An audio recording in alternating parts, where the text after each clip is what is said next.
अस्सलाम वालेकुम व्यूअर्स, उम्मीद करता हूँ आप सब खैरियत से होंगे। Welcome to my channel. तो व्यूअर्स, आज की हमारी वीडियो सॉफ्टवेयर के एक नए टॉपिक के साथ। जैसा कि आप सब लोग जानते हैं, हमने मोबाइल सॉफ्टवेयर में UMT डोंगल शुरू की हुई है और UMT डोंगल में हम UMT MT के इंटरफेस पढ़ रहे हैं और देख रहे हैं उसमें कौन से ऑपरेशन मौजूद हैं। तो बेसिकली आज की हमारी वीडियो UMT के नेक्स्ट टैब पे है। हम देखेंगे उसमें कौन सा टैब है और उस टैब के अंदर ऑपरेशन कौन से हैं। तो अब यहाँ पे टाइम ज़ाया किए बिना हम ओपन कर लेते हैं UMT MT के इंटरफेस। और यहाँ पे नए तमाम आने वाले व्यूअर से गुजारिश है, अगर अभी तक आपने हमारा चैनल सब्सक्राइब नहीं किया तो चैनल सब्सक्राइब कर लें, वीडियोस को लाइक कर लें और बेल नोटिफिकेशन का बटन प्रेस करना मत भूलें, ताकि हमारी हर नई आने वाली वीडियो का नोटिफिकेशन आपको बआसानी मिल सके। तो अब यहाँ पे देखें, हमारे पास UMT MT के इंटरफेस ओपन हो चुका है, जो वर्जन है 5.1। तो व्यूअर्स, हमारे पास यहाँ पे हम flasher tab, tool, FRP, MTK, one click, ये तमाम टैब्स बड़ी तफसील से पढ़ाए हैं और हमने देखा है इनके अंदर ऑपरेशन कौन से मौजूद हैं।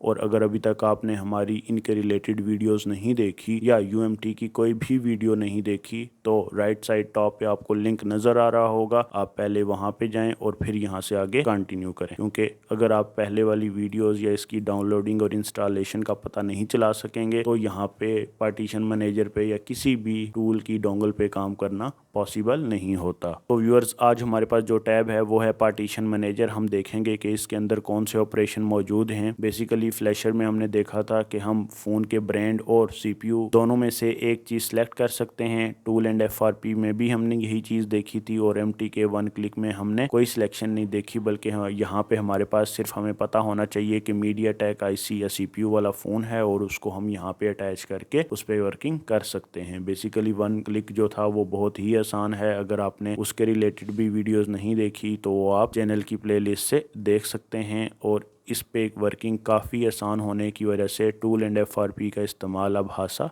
कम है, लेकिन इस्तेमाल होता है। हम ये नहीं कह सकते कि हम इसको इस्तेमाल नहीं करते। और इसी के साथ साथ हम यहाँ पे आएँ तो आज की हमारा जो लेक्चर है वो पार्टीशन मैनेजर पे है। अब देखेंगे पार्टीशन मैनेजर में कौन से ऑप्शन मौजूद हैं। सबसे पहले हमारे पास इंस्टॉल फिल्टर ड्राइवर। अगर आपके फ़ोन के ड्राइवर इंस्टॉल नहीं है PC में, तो इसके थ्रू आप अपने ड्राइवर इंस्टॉल करवा सकते हैं। और इसी के साथ साथ नीचे देखें तो D8 download agent, auth file या प्री लोडर फाइल, इनको सेलेक्ट करने की ज़रूरत नहीं थी। मैं आपको पहले भी बता चुका हूं, जैसे MTK वन क्लिक में बताया था। तो अब यहाँ पे व्यूअर्स देखें, आपके पास एक ही ऑप्शन जो इस वक्त अनेबल है वो है कनेक्ट, और बाकी ऑप्शंस आप यहाँ पे इस्तेमाल नहीं कर सकते। तो अब हम देखेंगे, जब आप कनेक्ट पे प्रेस करते हैं तो आपके पास इस नीचे वाले डायलॉग बॉक्स में या इस वाइट बॉक्स में आपको पास फ़ोन को अटैच करने का तरीकाकार आ जाएगा। तरीकाकार में आपको पहले काफ़ी बार बता चुका हूँ। MTK के फ़ोन्स को अटैच करने का तरीका बूट मोड है या ब्रोम मोड है। पावर ऑफ करेंगे फ़ोन की, volume up down, then insert cable,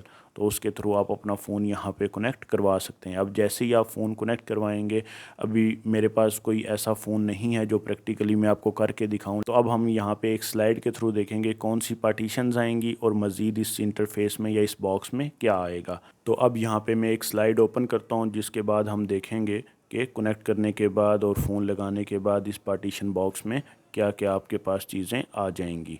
तो बेसिकली एक स्लाइड ओपन करता हूँ। तो बेसिकली जब आप कनेक्ट पे प्रेस कर लेंगे तो आपके पास इस वाइट विंडो में फ़ोन कनेक्ट होने के बाद उस फ़ोन की जितनी भी पार्टीशंस फाइलें वो सब आपको आ जाएंगी। अब ये पार्टीशन फाइल कौन सी हैं? आपके फ़ोन में जो ऑपरेटिंग सिस्टम है बेसिकली, ठीक है, वो मेमोरी के किसी एक हिस्से में सेव है। यानी कि आपके मेमोरी में जो ऑपरेटिंग सिस्टम मौजूद है उनके तमाम छोटे छोटे हिस्सों में डिवाइड कर देने का नाम पार्टीशन है। ठीक है, अब इसने यहाँ पे देखें, अगर मैं इसको जूम करूँ तो आपके सामने ये चीज़ बाकी भी क्लियर हो जाएगी कि इसके अंदर देखें बूट की फ़ाइल हैं, FRP की फ़ाइल हैं, मेटा की फ़ाइल हैं, ठीक है, इसी तरह NVRAM की फ़ाइल्स होंगी, इसी तरह आपके पास लोगो की फ़ाइल होंगी, सिक्योरिटी की फ़ाइल होंगी, नेटवर्क की फ़ाइल होंगी। तो इसी तरह आपके पास मुख्तलिफ़ ऑपरेशन इसमें मौजूद हैं। ये सब फाइलें आपको इस डायलॉग बॉक्स में नज़र आ जाएंगी फ़ोन लगाने के बाद, जैसा कि आपको इस स्लाइड में नज़र आ रही हैं।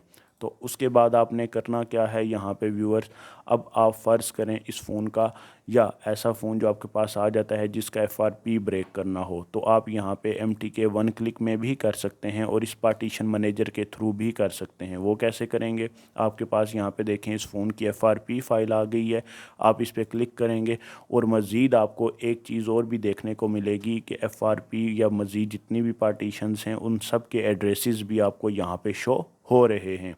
तो इनको भी आप कॉपी कर सकते हैं, रीड या राइट कर सकते हैं।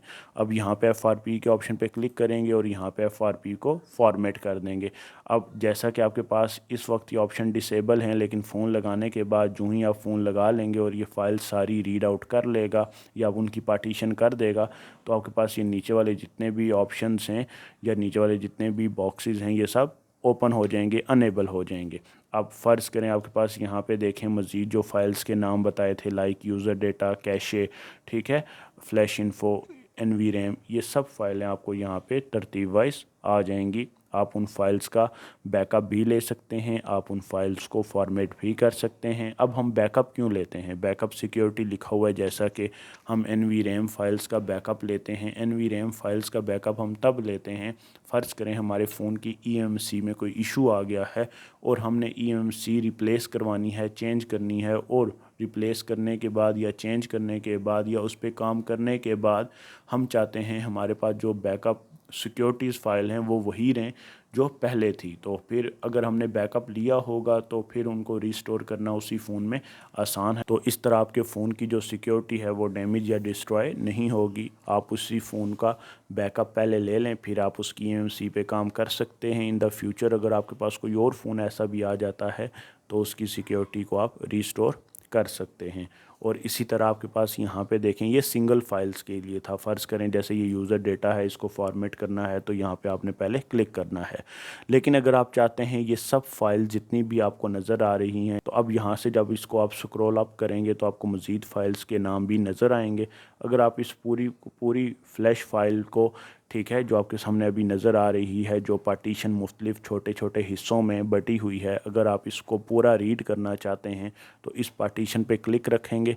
देन आपके पास ये सब फाइल्स टिक हो जाएंगी, चेक हो जाएंगी। देन आप उसको रीड कर सकते हैं और फिर ख़राब फ़ोन पे या किसी और फ़ोन पे उसको राइट कर सकते हैं। तो बेसिकली आपके पास ये जो पार्टीशन मैनेजर है इसका काम क्या है, तो इस पार्टीशन मैनेजर का मेन काम आपके पास आपके ऑपरेटिंग सिस्टम फ्लैश फाइल भी जिसे आप कहते हैं, ठीक है, जो फ़ोन का ऑपरेटिंग सिस्टम होता है वो फ़ोन की किसी एक मेमोरी में सेव होता है और उसके मुख्तलिफ़ हिस्से होते हैं जिनको आपने यहाँ पे पार्टीशन कर दी, एक एक सेपरेट उसका हिस्सा उठा के यहाँ पे रख दिया। अब आप इन एक फाइल्स की मदद से, अगर आप इन्हें फ़ाइल भी कहते हैं, ठीक है, जो बैक साइड पे पहले एक मेन फाइल होती है स्कैटर, ये उसके बैक साइड पे सब आ जाती हैं। तो अब यहाँ पे ये कहना भी गलत ना होगा कि आपने ऑपरेटिंग सिस्टम के छोटे छोटे हिस्से कर दिए हैं, फाइल्स को डिवाइड कर दिया है। अब उन एक फ़ाइल से अगर आपको एक काम करना है फॉर्मेट, वो भी कर सकते हैं, पूरी की पूरी रीड करनी है वो भी कर सकते हैं, और अगर आपको उसी फ़ोन की सिक्योरिटीज़ की फ़ाइल का बैकअप चाहिए तो वो भी आप कर सकते हैं। तो सिक्योरिटी की फ़ाइल्स का बैकअप बना के PC में सेव कर लें और इन द फ्यूचर अगर आप करना चाहें उसको रिस्टोर तो वो भी कर सकते हैं। तो ये था व्यूअर्स आपके पास पार्टीशन मैनेजर। हमने बड़ी डिटेल में देखा पार्टीशन मैनेजर है क्या और इसका क्या काम है। यहाँ पे फ़ोन की सिलेक्शन की ज़रूरत आपको नहीं है क्योंकि ये 1 क्लिक की तरह ही काम करता है आपके पास। लेकिन यहाँ पे आपके पास जब फाइल्स उसकी रीड आउट हो जाती हैं ऑपरेटिंग सिस्टम की, ठीक है, जो उसकी मेमोरी में सेव हैं उनके हिस्से आपको दिखा देता है, ये साथ ही एड्रेस आ जाता है आपको।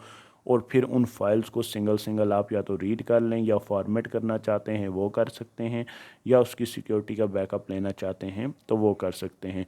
और इसी के साथ व्यूअर्स हमारा आज का MTK का लास्ट इंटरफेस या लास्ट टैब भी कंप्लीट हो चुकी है। नेक्स्ट हम चलेंगे UMT के अगले इंटरफेस की तरफ जो क्वालकॉम है, लेकिन उससे पहले आपके पास एक बड़ी अपडेट आई है UMT में जो उसने आईफोन के रिलेटेड दी है। ये आप इस वक्त मेरी स्क्रीन पे उसका लोगो भी दे सकते हैं, ठीक है, यहाँ पे देखें अल्टीमेट iOS रैम डिस्क, ठीक है, ये आईफोन वालों के लिए है। तो नेक्स्ट वीडियो हमारी इस पे होगी, ठीक है, ये छोटा सा इंटरफेस है एक, ठीक है, इस पे हम देखेंगे कि UMT ने आया कि आईफोन के लिए कौन सा सेटअप और कौन से ऑपरेशन इसके अंदर मौजूद हैं।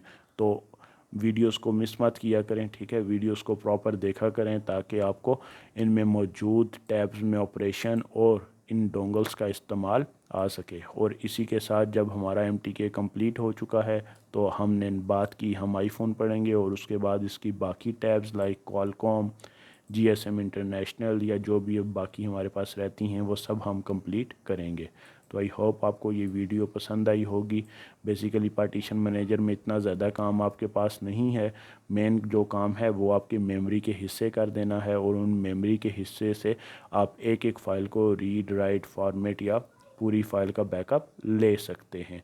और इससे फ़ायदा क्या होगा, इन द फ्यूचर आप उसकी सिक्योरिटी अगर करप्ट हो जाती है तो उसको आपने बैकअप लिया होगा तो उसको रिस्टोर कर लें, फ़ाइल रीड की होगी तो उसको राइट कर लें, उसको अपने PC में सेव रखें और उनको मुख्तलिफ उसी जैसे फ़ोनों में आप यूज़ कर सकते हैं। तो मिलते हैं इंशाल्लाह नेक्स्ट वीडियो के साथ। अपना बहुत सा ख्याल रखिए, तब तक के लिए खुदा हाफिज़।